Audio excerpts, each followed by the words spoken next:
안녕하세요. 저는 현재 서울 연희동에서 살고 있는 40대 여자입니다.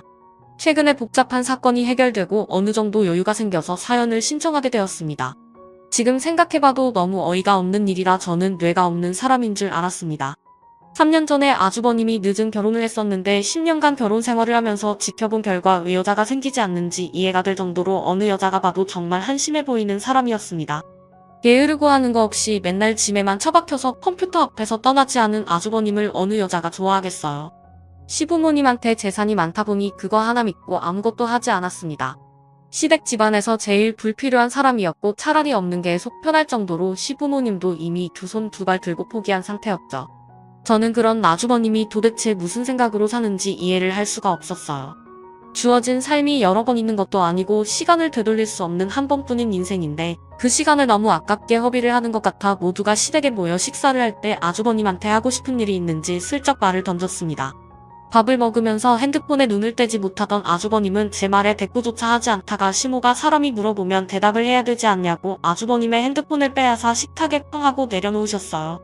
며느리가 너한테 지금 하고 싶은 일은 없는지 물어보고 있잖아. 없으면 없다고 한마디 하는 게 그게 그렇게 어렵니? 눈 떠서 눈 감을 때까지 핸드폰 아니면 방에 처박혀서 컴퓨터나 하고 있으면서 뭘 잘난 게 있다고 사람 말을 무시해. 너한테 밥값 나가는 것도 아까우니까 그만 처먹고 방으로 들어가라. 아, 알았다고요. 그만 좀 뭐라고 하세요. 저는 뭐 이런 삶을 살고 싶어서 이러는 줄 알아요? 조금만 해도 흥미를 잃어버리니까 의욕이 안 생기는 것뿐이잖아요. 저도 나중에 하고 싶은 일이 생기겠죠. 지금은 때가 아니라서 그런 것뿐이라고요.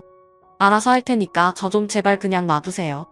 그리고 재수씨 원래 오지랖이 좀 있나봐요. 남의 일에 왜 이렇게 간섭이 많아요? 내가 재수씨 일에 참견한 적 있어요. 그 말투 정말 가식처럼 느껴지니까 앞으로 내 앞에서 말 좀 조심해줘요. 형 무슨 말을 그렇게 해? 이 사람도 가족이고 형이 걱정돼서 하고 싶은 일은 없는지 물어보는 게 잘못됐어? 걱정해주는 사람한테 가식이라고? 형이 지금 사는 꼴을 봐봐. 나이 40 넘어서 여자 하나 제대로 만나지도 못하고 일도 끈덕지게 못해서는 1년도 못 버티고 뛰쳐나와. 아버지 어머니가 힘들게 벌어놓은 돈만 축내면서 살고 있잖아. 이 세상에서 제일 한심한 사람이 형이라고. 제발 정신 좀 차려. 부모님 마음에 대못을 박으니까 좋아. 장남이면 장남답게 행동을 해. 아버지, 더 이상 저런 형편없는 놈 받아주지 마세요. 우리 집안에 있어봤자 도움도 안 되는 놈인데 뭐하러 끼고 살아요. 등 따시고 배부르니까 평생 놀고 먹을 생각만 하는 것 같은데.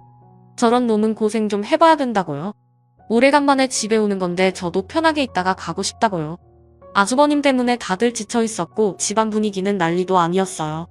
이런 심각한 상황 속에서 본인은 무엇을 잘못했는지 전혀 느끼지 못하고 있었고 시부모님의 감정이 격해지면서 아주버님과 언성을 높이게 되자 갑자기 집을 나가겠다면서 방으로 들어가더니 짐을 챙기기 시작했어요. 너 정말 대책 없구나. 이대로 나가면 문제가 해결되니? 왜 이렇게 정신을 못 차리는 거야? 내가 지금 정상적인 삶을 살고 있지 않으니까 문제가 계속 퍼지는 거잖아. 너 이대로 나가잖아. 신용카드 다 정지시켜버리고 냉전 한 푼 없이 내쫓길 줄 알아. 너 때문에 집안이 흔들리고 있는데 계속 대책 없이 행동할 거야? 우리 집안의 장남이면 장남답게 행동을 하라고 끝까지 고집 부린다 이거지? 지가 비리 내놔 안 내놔? 여보, 당장 카드사에 전화해서 저놈이 가지고 있는 카드 전부 다 정지시키고 앞으로 집에는 훨씬 더 하지 못하게 만들어요. 나는 우리 작은 아들이랑 며느리만 있으면 되니까 다시는 내 눈앞에 나타나지 마. 네, 알겠어요. 저도 그렇게 할 생각이에요. 이 지그지그한 집구석에서 살 바엔 차라리 밖에 나가 굶어 죽는 게 훨씬 낫겠네요. 다시는 찾아오지 않을게요. 아주머니는 시부모의 마음에 비수를 꽂아버렸고 그렇게 짐을 챙겨 뒤도 안 돌아보고 조금의 망설임도 없이 집 밖으로 뛰쳐나가 버렸어요. 시모는 대책 없는 아주머니의 뒷모습을 바라보면서 그 자리에 털썩 주저앉아 오열을 하셨고 그날 이후 전화기는 꺼진 채로 어떠한 연락도 없었습니다. 시모는 정신적으로 많이 힘드셨는지 몸져 누우셨고 남편과 저는 시부모님이 많이 힘들어하셔서 저희 부부가 챙겨드릴 수 있는 건 신경 써드리려고 시간 날 때마다 시댁에 가서 집안일을 봐드렸네요. 아주머님은 집을 떠난 뒤 시부가 카드를 정지시켰는데도 어디서 뭘 먹고 사는지도 도와달라는 전화는 일절 없었습니다. 시간이 지날수록 시부모님은 불안해하셨지만 저희는 정신 차릴 때까지 절대로 받아주면 안 된다고 단호하게 행동하시게끔 중간에서 방향을 잡아드렸어요. 저희 부부는 지금의 기회를 놓치게 된다면 두 번 다시 아주머님의 안 좋은 버릇을 절대로 고칠 수 없다고 판단했어요. 시부모님 또한 저희 마음을 이해해 주셨는지 아주머님한테 먼저 연락이 올 때까지 힘든 시간들을 버텨오고 있었습니다. 그렇게 일주일이 지나고 한 달이 지나니 어느새 6개월의 시간이 흘러버렸고 아주머님은 죽었는지 살았는지 조금도 알 수 없는 상황까지 오게 되었습니다. 결국 시부모님은 실종 신고를 넣은 뒤 소식을 기다리고 있었는데 어느 날 충격적인 일이 눈앞에 펼쳐지게 되었네요. 6개월간 연락도 없던 아주머님이 초인종을 누르고 집 안으로 들어왔는데 아주머님 얼굴을 봐서 놀란 것도 있었지만 그 등 뒤에 한 여자가 조심스럽게 고개를 내밀면서 어색한 미소와 함께 시부모님과 저희 부부에게 인사를 했어요. 사고치고 들어온 건 아니지? 아, 사고라뇨? 무슨 말을 그렇게 하세요? 저희는 서로 진심으로 사랑하는 사이라고요. 이제 저도 정신 차렸고 앞으로 열심히 살아보려고 다시 온 거니까 자리 좀 작게 지원 좀 해주세요. 우리 진주가 임신을 했거든요. 늦은 나이에 만나 서로 사랑을 확인했고 앞으로 저도 제대로 된 인생을 살아보고 싶어요. 임신. 6개월 동안 연락 한 통 없다가 갑자기 나타나서 임신한 여자를 데려와? 그럼 내가 좋다고 받아줄 줄 알았니? 너는 어떻게 엄마의 마음을 하루라도 편하게 만들어주질 않는 거야? 차라리 엄마가 죽는 게 낫겠다. 이런 걸 보려고 힘들게 내 뒷바라지 해준 줄 아니? 지원이고 뭐고? 너 줄 돈 없으니까 당장 이제 정신 차리고 정말 잘 살아보려고 왔는데 그냥 좀 믿어주고 받아주면 안 되는 거예요? 아버지가 원하는 며느리도 데리고 왔잖아요. 거기에다가 바로 손자까지 볼 수 있게 애까지 만들어 왔는데 이대로 내치면 두 분 마음이 편하겠어요? 앞으로 아버지가 하시는 사업 제가 이어받을 수 있게 옆에서 배울 테니까 저 좀 받아주세요. 인간답게 살고 싶어 큰맘 먹고 왔는데 정말 그냥 가요? 이 사람 뱃속에 손자가 자라고 있는데 그냥 가냐고요? 형은 참 속 편하게 산다. 6개월 동안 연락 한 통 없이 자기 하고 싶은 대로 하고 살다가 이제는 애까지 만들어 왔으니 다시 받아달라고. 아직까지 정신 못 차렸네. 아버지, 엄마 제가 뭐라고 그랬어요? 전혀 신경 안 써도 된다고 그랬죠? 아버지가 카드 정지시켰을 때 눈 하나 깜빡하지 않았던 이유가 다 있다니까요. 벌써 뒷주머니 차고 있었기 때문에 두려운 게 없었겠죠. 그동안 빼돌린 거 다 쓰고 돈 떨어졌으니까 온 거겠지. 내 말 맞잖아. 형 같은 쓰레기는 우리 부모님 돈 가져갈 자격이 없어. 조금의 예상하지 못했던 전개가 펼쳐져서 가족들 모두 엄청난 충격을 받은 상태였어요. 시부모님께서는 아주버님의 대책 없는 행동에 많은 실망을 하셨고 시모는 결국 혈압이 오르셨는지 머리를 부여잡고 소파에 털썩 앉으셨습니다. 막무가내로 임신한 여자를 밀고 들어오려는 아주버님을 남편이 들어오지 못하게 막아섰어요. 아주버님은 남편을 향해 주먹을 올리려 하길래 제가 그만하시라고 화를 내면서 얼굴을 붉혔어요. 제 옆에 서 있던 시부는 크게 한숨을 내쉬더니 일단 소파에 앉아보라고 하면서 어떻게 된 상황인지 들어보고 판단하겠다며 힘든 얼굴로 소파에 앉으셨고 결국 아주버님과 그 임신한 여자는 나란히 시부를 바라보고 앉았습니다. 그리고 6개월간 무슨 일이 있었는지를 전부 설명을 하더라고요. 그 말을 듣고 있던 저는 더 이상 제 귀를 더럽히고 싶지가 않았습니다. 아버지가 카드 정지시키기 전에 이미 저는 아버지 카드에서 돈을 적당히 빼서 제 통장에 따로 재내놓고 있었어요. 너무 많이 빼면 안 좋은 말 듣게 될까봐 혹시 모를 일을 대비해 조금씩 모아두고 있었는데 그때 한바닥 난리가 난 뒤 집을 나갔을 때 모아두었던 돈을 전부 현금으로 빼놓은 뒤 조금씩 쓰고 있었어요. 분명 제가 연락도 없이 잠적을 하게 되면 찾게 될까봐 미리 돈을 인출해서 현금으로만 가지고 있던 거예요. 그렇게 홀로 지내다가 매번 아침마다 방문하던 카페의 유리창으로 되어 있는 현관이 깨져 있더라고요. 온몸을 떨고 있는데 그 모습을 보는 순간 지켜주고 싶은 마음이 들었어요. 그때부터 이 사람과 많은 시간을 보냈고 그러다 보니 임신까지 하게 된 거예요. 서로의 마음이 확고하니까 데리고 온 거지 임신했다는 이유 하나만으로 온 거겠어요. 저도 이제 사람답게 살고 싶어요. 저에게 정말 소중한 사람이고 앞으로 변화되는 모습 보여줄 테니까 한 번만 저 좀 믿어주세요. 그래 그건 그렇다 치고 아가씨는 저놈이 어디가 좋아서 여기까지 온 거요? 임신을 해서 온 것도 있긴 하겠지만 정말 미래를 함께할 생각이요? 아가씨 부모는 이 사실을 알고 있고 어린 나이도 아니고 상당히 늦은 나이에 이렇게 대책 없이 행동하면 어떡해요? 그쪽 집안에서 이 사실을 모르는 건 아니죠? 이런 말씀드리는 게 저에 대해 안 좋은 시선으로 바라보실 수는 있겠지만 저는 보육원 출신이에요. 저희 부모님 존재 자체를 모르고 자라왔어요. 아니. 뭐라고요? 보육원 출신? 어쩐 지부모가 없으니 그 나이 먹고 처신을 이렇게밖에 못하지 동네 창피하게 나이 40 넘어서 임신이 웬 말이야. 그쪽 사정까지 봐줄 정도로 내가 지금 정신이 온전하진 않거든. 그러니 저놈 데리고 둘이서 지지고 먹던 알아서 하세요. 나는 땡전 한 푼 줄 수 없으니까 제가 먼저 인사를 드리고 제대로 된 절차 밟아서 정식으로 인사를 드렸어야 했는데 생각 없이 행동한 점에 대해 정말 죄송합니다. 하지만 저 정말 이 사람을 진심으로 사랑하고 있어요.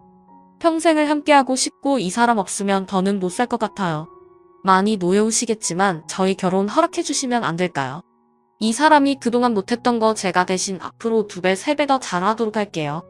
6개월 동안 얼마나 마음고생이 심하셨겠어요. 제가 준하씨 꼭 사람 만들어 놓을 테니까 한 번만 믿어주세요. 준하씨 뭐하고 있어? 다시는 과거의 모습으로 돌아가지 않겠다고 확실하게 말씀드려. 나랑 함께하고 싶으면 믿음을 드려야지. 아주버님은 임신시켜 데려온 여자의 말이 끝나자마자 시부모님 앞에서 처음으로 무릎을 꿇고 그동안의 잘못된 행실들에 대해 용서를 구했습니다.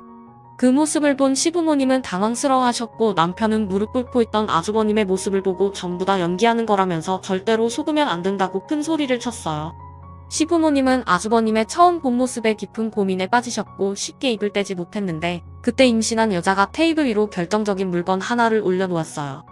임신한 초음파 사진을 내밀었고 7주 차가 되었다는 말에 시부모님은 깊은 한숨을 내쉬었습니다. 결국 부부는 아주버님과 임신한 여자의 간절한 부탁에 결혼을 허락해주면서 정식 며느리로 받아들여줬어요. 그리고 이때부터 제 사연이 본격적으로 시작이 되었습니다. 아주버님과 결혼식을 올리기 전까지만 해도 착한 줄 알았던 형님은 결혼식 이후 정식 며느리가 되고 나서부터 180도 달라졌어요. 보육원 출신의 힘든 삶을 살아왔고 거기에 임신까지 해서 그런 상황들을 안타깝게 보고 받아준 건데 형님은 임신을 무기삼아 시부모님한테 무리한 요구를 하기 시작했고 그런 말을 옆에서 듣고 있던 저는 도가 지나친 것 같아 먼저 입을 열었습니다. 형님 그건 아니죠. 뱃속에 있는 아이가 장손이라고 비싼 아파트를 해달라는 게 말이 된다고 생각해요. 지금 사는 아파트도 충분히 넓고 좋은 곳이잖아요. 동서 내가 지금 동서랑 대화하는 거 아니잖아. 어머님이랑 대화 중인데 왜 끼어들어? 잠깐 자리 좀 비켜주지. 동서 때문에 방해되잖아. 형님이 식구로 들어온 지 얼마나 됐다고 어머님한테 말도 안 되는 가격대의 아파트를 해달라는 거예요. 며느리로 받아들여준 것도 감사하게 생각해야죠. 동서는 원래 남이 말할 때 끼어드는 게 전문이야.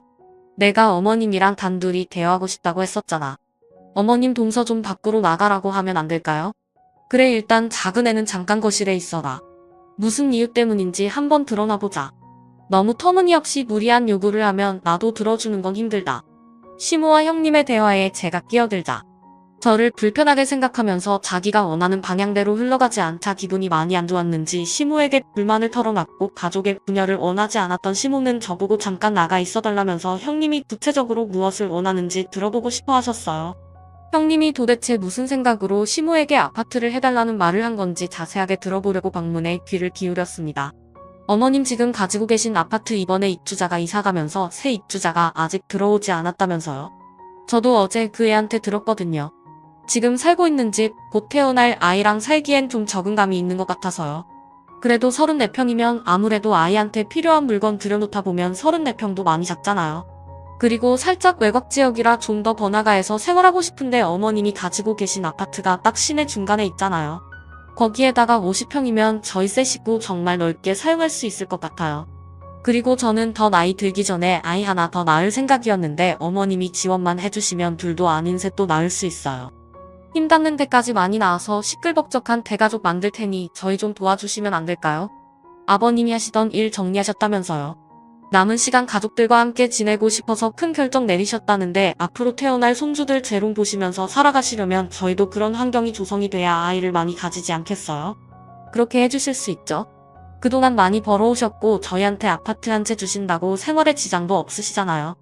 그이가 요즘 열심히 일하고 있는 거 아시죠? 그이가 항상 하는 얘기가 뭔 줄 아세요? 저를 만나서 인생이 달라졌다고 했어요. 상대가 누구냐에 따라 그 사람의 인생이 달라지는 거 어머님도 아시죠? 지금 그이가 가족을 위해 열심히 노력하고 있는 모습만 봐도 뿌듯하지 않으세요? 복잡하게 생각하지 마시고 그이가 얼마나 많이 바뀌었는지만 보세요. 저희를 위해서 해주실 수 있죠? 아파트 문제는 나 혼자 해결할 수 있는 게 아니니 너희 시아버지 들어오면 그때 다시 진지하게 대화를 좀 해보도록 하마. 그리고 크게 기대는 하지 않았으면 좋겠다. 너무 뜬금없이 아파트 얘기가 나와서 많이 당황스럽기도 한데 너희들이 지금 살고 있는 위치가 많이 불편하고 힘들다고 하지만 그 집도 너희들이 살기에는 괜찮은 집이거든. 그리고 적은 금액대의 아파트도 아니고 청담동에서 손에 꼽히는 50억짜리라 쉽게 결정할 순 없으니 CM이 입장도 이해해 줄 수 있지. 제가 원한다고 해서 바로 받을 수 있는 것도 아니니 기다릴 수밖에 없겠죠. 하지만 저 아니면 그이는 다시 예전처럼 형편없는 삶으로 다시 돌아갈 거예요. 어머님도 잘 아시죠? 저 아니었으면 그이는 변할 수 있는 인간이 아니었다니까요. 기다려드릴 순 있겠지만 그 시간이 저도 오래 지속되는 건 힘들 것 같아요. 결혼 전과는 완전히 다른 사람이 되어버린 형님의 모습에 온몸에 소름이 돋았어요. 한두 푼 하는 금액대의 아파트도 아니고 청담동에 있는 50억짜리 아파트를 아무렇지 않게 달라고 하는 형님의 말에 보통 사람이 아닌 건 확실하게 생각했었습니다. 그리고 형님의 행동을 보면 아주버님을 진심으로 사랑하는 게 아닌 시부모님의 뒷배경을 보고 결혼을 한 듯 보였습니다.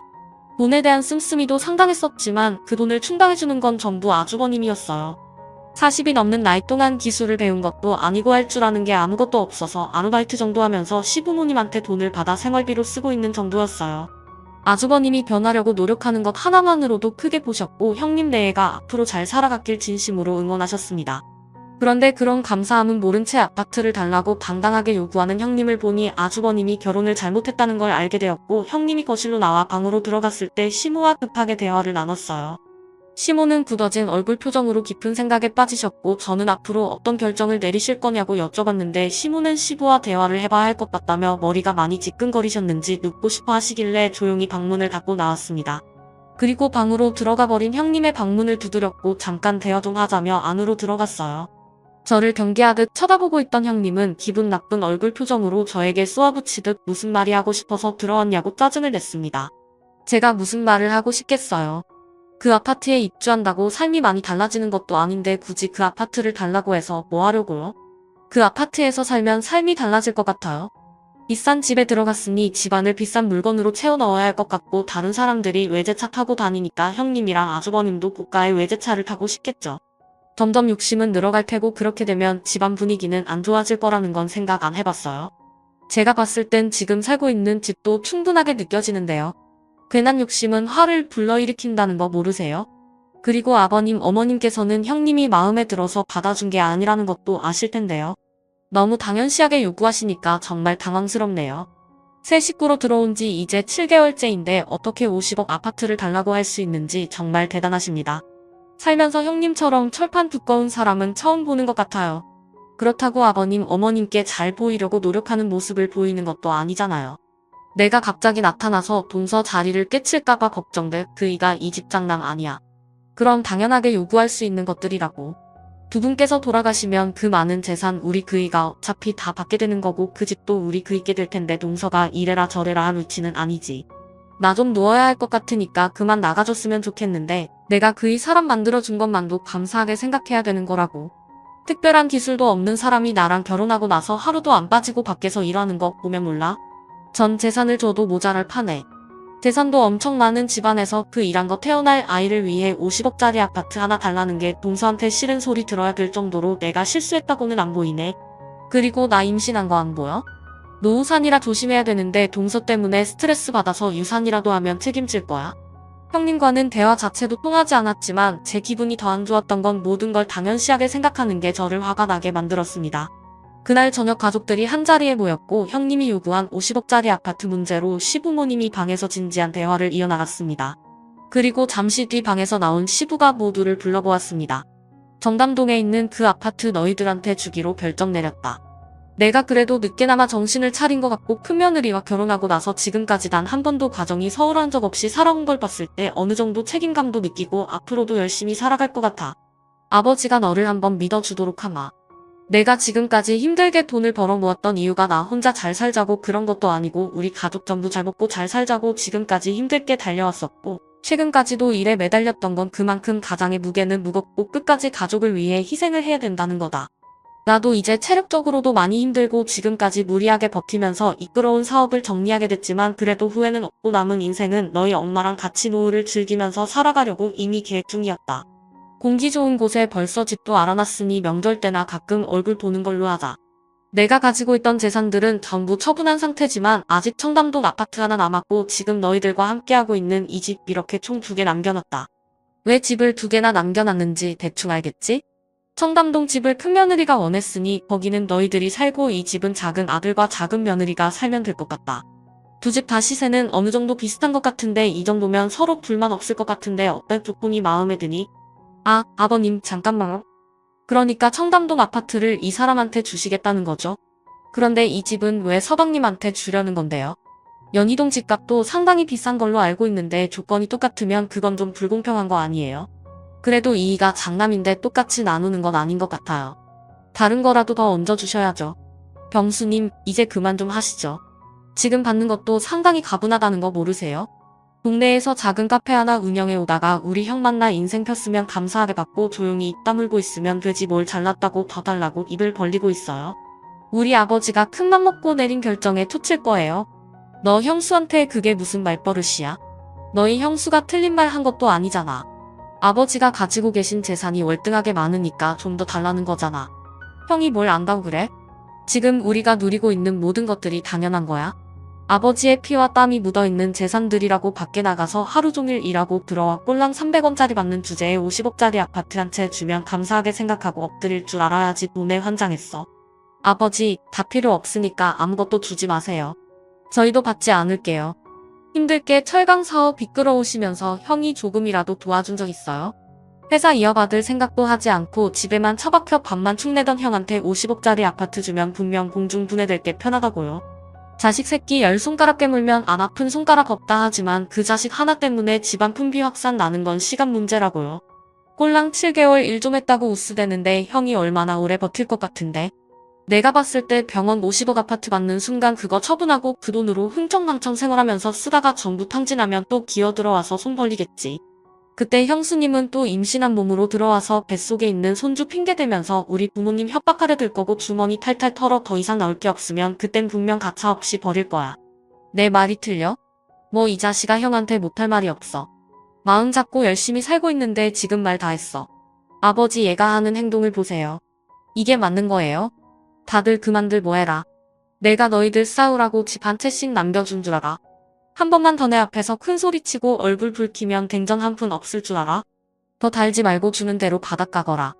시부가 크게 화를 내자 형님 내에는 그 모습에 놀라선 움찔거리더니 더 이상 마음 말도 하지 않았지만 얼굴에는 심술이 가득해 보였습니다. 그날 이후 시부는 약속대로 형님 내에겐 청담동 아파트를 넘겨주셨고 남편에게는 시부모님께서 살고 계시던 연희동 단독주택을 넘겨주셨습니다. 그리고 시부모님은 제주도로 이사를 가셨습니다. 그동안 힘들게 살아오신 만큼 삶의 여유를 보내면서 살아가고 싶어 하셨어요. 그 선택을 존중했고 명절날 제주도에서 시부모님을 뵙게 되었죠. 형님 내외에는 명절날 얼굴 보는 것 말고는 따로 전화를 하거나 얼굴을 본 적은 없었어요. 이런 관계를 지속해오면서 살아가던 어느 날 남편에게 전화 한 통이었는데 갑자기 핸드폰을 떨어뜨리더니 무언가에 엄청난 충격을 받았는지 그 자리에 털썩 주저앉아 버리더라고요. 저녁 준비를 하던 저는 무슨 일이냐고 남편에게 물어봤지만 정신 나간 사람처럼 멍하니 있길래 제가 대신 전화를 받았는데 수학에서 들려온 말은 저에게도 엄청난 충격을 안겨주었습니다.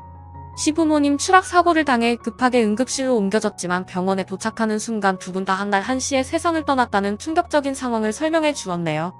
정신이 온전치 않았던 저희 부부는 서둘러 공항으로 향했고 이 사실을 아주버님한테도 설명을 했어요.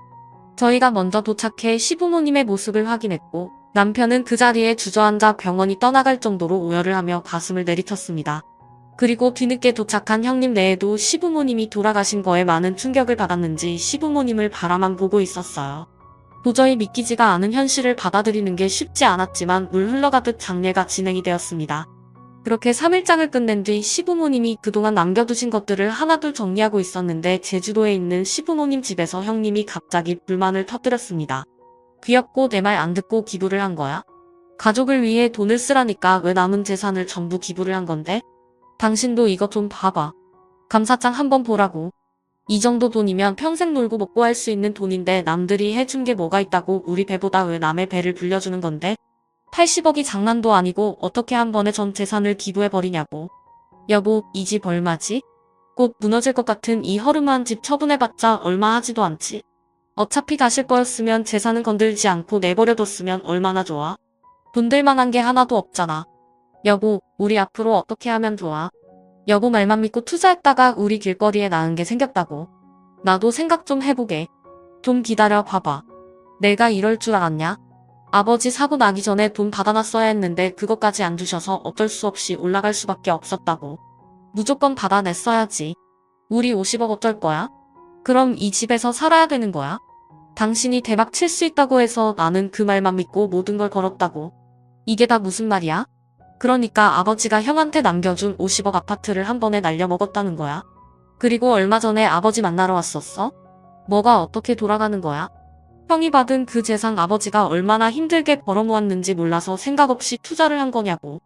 왜 이렇게 인생을 생각 없이 살아가? 나도 다 생각이 있었다고. 나랑 친한 형이 대박 칠 수 있는 주식 종목을 알려줘서 모든 걸 다 쏟아부었는데 본전도 못 잡고 망해버렸다고. 그래서 아버지한테 도와달라고 얼마 전에 잠깐 다녀간 적이 있었어. 너도 아버지 성격 알잖아. 당연히 도와주지 않겠다고 했고 차라리 기부를 하는 게 좋을 것 같다고 하길래 한바탕 하고 서울로 올라왔었거든. 그런데 갑자기 이런 상황이 생기니까 나도 지금 머릿속이 너무 복잡해서 어떻게 해야 될지 모르겠다. 정말 대책 없는 사람들이네. 아버님께서 주신 그 아파트가 얼마짜리인데 그걸 처분해서 모험할 생각을 하세요. 형님은 말렸어야 되는 거 아니에요? 둘 다 똑같으니까 지금까지부터 살겠지. 정말 한심한 사람들이네. 시부모님 떠나시고 남은 재산도 불우한 이웃에 기부할 거니까 그런 줄 아세요. 동서가 뭔데 기부를 한단 말이야? 얼마 남지 않은 재산이 동서거야? 어디서 큰 소리야? 내가 동서보다 손이 사람인 거 몰라? 버릇이 왜 이렇게 없어? 시부모님이 떠나시고 비어있는 집에서 저희 부부와 형님 내외의 몸싸움이 시작됐고 한바탕 난리가 났었습니다. 남의 말만 믿고 50억을 주식에 투자한 정신 나간 놈가. 대박친다는 그 말을 믿고 아파트를 처분하게 만든 형님이나 둘 다 똑같았어요. 더 이상 대화조차 하고 싶지 않아 저희 부부는 시부모님의 제주도 집과 얼마 남지 않은 재산에 대해 법적 소송을 진행할 거라며 강하게 밀어붙였습니다. 형님 내외도 소송으로 갈 때까지 가보자면서 큰 소리친 뒤 먼저 서울로 올라갔고 저희 부부는 며칠간 시부모님의 집을 정리한 뒤 형님 내외를 상대로 소송 준비를 하기 위해 집으로 돌아왔는데 그 순간 충격적인 장면을 목격했어요. 현관문 도어록이 박혀 있었고 비밀번호를 눌러봤지만 열리지 않아 갑작스럽게 변한 환경에 놀라 그 자리에서 경찰에 신고를 하려고 핸드폰을 들었는데 현관문이 열리더니 형님 내외가 저희를 반겨주고 있었습니다. 너무 황당해서 고래고래 소리치며 주거침입죄로 신고하겠다고 하자 아주버님의 말이 저에게 엄청난 충격을 안겨주었네요. 시부모님께서 남편에게 준 연희동 48억짜리 집을 본인들이 가져가겠다며 저희 부부 보고 제주도에서 살라고 어이없는 말을 늘어놓았어요. 남편은 동네가 떠나갈 정도로 화를 내면서 당장 나가라고 소리쳤지만 형님 내외는 꿈쩍도 하지 않았습니다. 오히려 이 집에서 살고 싶으면 종처럼 지내면 살 수 있게 해주겠다는 억지스러운 말을 뱉었고 남편은 두 사람을 밀치면서 집 안으로 비집고 들어갔습니다. 이미 집안에 본인들의 물건을 들여놓은 뒤 살림까지 펼쳐놓았더라고요. 너무 기가 차서 형님한테 거침없는 막말을 쏟아내었습니다. 당신들은 생각이 없는 사람들이야? 너희들이 무슨 짓을 한 줄 알아? 나는 지금 당장 주거침입죄로 너희들을 신고할 거고 감옥에서 썩게 만들 거야. 가족끼리 무슨 주거침입죄야? 그리고 이 집은 이제 우리 건데 동서는 제주도에 있는 허름한 집에서 살림 차리고 새 출발하면 되잖아. 이 집을 아버님이 서방님한테 줬지만 우리한테도 권리는 있는 거라고 법적으로 소송 걸어보던지 나는 이 집에서 절대로 나가지 않을 거야. 지금 전 재산 전부 탕진해서 오발 데도 없는데 어딜 나가라는 거야. 그리고 이 집에서 제일 오래 사는 사람이 누구야? 이 사람이야. 저 방 주인이었다고. 우리는 여기에서 살 이유가 있으니까 동서랑 서방님이 이 집에서 살고 싶으면 우리 밑으로 들어와. 억지로 부릴 때 부려야 된다고. 어차피 모든 계획이 전부 다 틀어졌는데 뭐가 두렵겠어? 정말 상식 이하의 사람들이네. 당신들 때문에 아버님 어머님이 스트레스 받아서 사고로 돌아가신 거라고. 우리는 이들을 절대로 용서하지 않을 거야. 저는 곧장 경찰서에 신고를 하기 위해 핸드폰을 들었는데 그 순간 현관 화상폰이 켜졌고 누군가 초인종을 누르기 시작했어요. 잠깐의 정적이 흐르는 사이 초인종을 누른 사람에게 누구냐고 물어봤는데 얼마 전에 있었던 시부모님의 사고 담당 형사라며 잠깐 대화를 하길 원했습니다. 저는 곧바로 현관문을 열어줬는데 형사들이 줄지어 들어오는 순간 형님 내외와 마주치더니 갑자기 두 사람에게 달려들어 제압을 한 뒤 수갑을 채웠습니다.